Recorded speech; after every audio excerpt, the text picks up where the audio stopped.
महुआ रे डोंगरी महुआ रे डार, कोया मन नाचे गूंजे जोहार।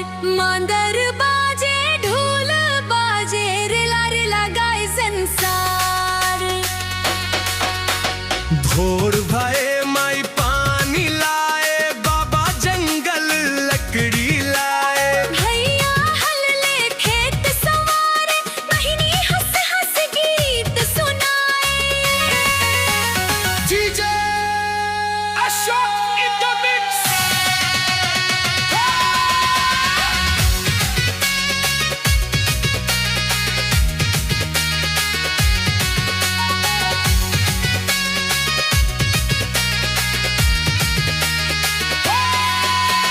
रेला रे रेला झूमो रे भाई, गाँव के माटी सबसे भलाई। नदी पहाड़ जंगल साथी, कोया जिंदगी सबसे न्यारी।